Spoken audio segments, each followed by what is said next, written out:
আসসালামু আলাইকুম রহমতুল্লাহি ওয়া বারাকাতুহু। প্রিয় ভাই ও বোনেরা, আগের ভিডিওতে ইবলিশের 10টি চক্রান্তের মধ্যে থেকে 5টি আলোচনা করেছি এবং এই ভিডিওতে আর 5টি চক্রান্তের কথা আলোচনা করব ইনশাআল্লাহ। নাম্বার 1, শয়তান দুনিয়া আসার সময় বলেছিল, হে আল্লাহ, আমি দুনিয়াতে কি পড়ব? আল্লাহ তাআলা বলেছিলেন, তোমাকে পড়ার জন্য দিলাম অশ্লীল কবিতা ও গান।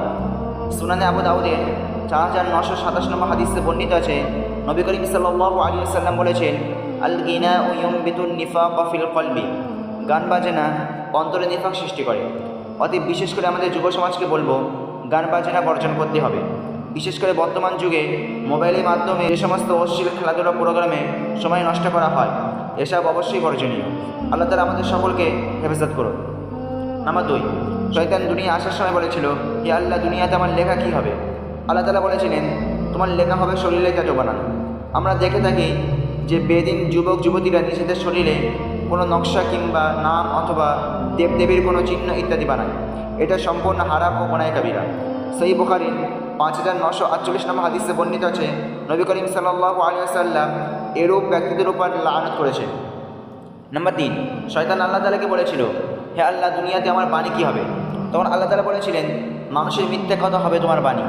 সহিহ বুখারীর 33 নম্বর হাদিসে বর্ণিত আছে, নবী করিম সাল্লাল্লাহু আলাইহি ওয়াসাল্লাম বলেছেন, মিথ্যে কথা বলা মুনাফিকের নিদর্শন। আল্লাহ তাআলা আমাদের সকলকে মিথ্যে কথা বলা থেকে হেফাজত করুন। 4 জন সাহাবা থেকে বর্ণিত আছে, নবী করিম সাল্লাল্লাহু আলাইহি ওয়াসাল্লাম বলেছেন, ইউতুবাউল মুমিনু আলাল খিলালি কুল্লিহা ইল্লাল খিয়ানাতা ওয়াল কাযিবা। মুমিন বান্দার মধ্যে সব রকম অভ্যাস থাকতে পারে, কিন্তু সে আমানতে খেয়ানত করতে পারে না ও মিথ্যে কথা বলতে পারে না। এটা মুসনাদ আহমদের 22170 নম্বর হাদিসে বর্ণিত আছে। নাম্বার 4, শয়তান দুনিয়া আসার সময় বলেছিল, হে আল্লাহ, দুনিয়ায় আমার বার্তাবাহক কারা হবে? তখন আল্লাহ তাআলা বলেছিলেন, তোমার বার্তাবাহক হবে জ্যোতিষীরা। সুনানে তিরমিজির 135 নম্বর হাদিসে সহিহ সনদে বর্ণিত আছে, নবী করিম সাল্লাল্লাহু আলাইহি ওয়াসাল্লাম বলেছেন, মান আতা কাহিনান ফাসাদ্দাকাহু বিমা ইয়াকুলু ফাকাদ কাফারা বিমা উনজিলা আলা মুহাম্মাদিন। যে ব্যক্তি জ্যোতিষীর কাছে এসে তার ভবিষ্যৎবাণী বিশ্বাস করলো, সে নবীর উপর অবতীর্ণ দিনকে অস্বীকার করলো। নাউজুবিল্লাহ। সহিহ মুসলিমের 5714 নম্বর হাদিসে বর্ণিত আছে, নবী করিম সাল্লাল্লাহু আলাইহি ওয়াসাল্লাম বলেছেন, যে ব্যক্তি কোনো গণকের কাছে গিয়ে কোনো কিছু জিজ্ঞেস করবে, তার 40 দিন নামাজ কবুল হবে না।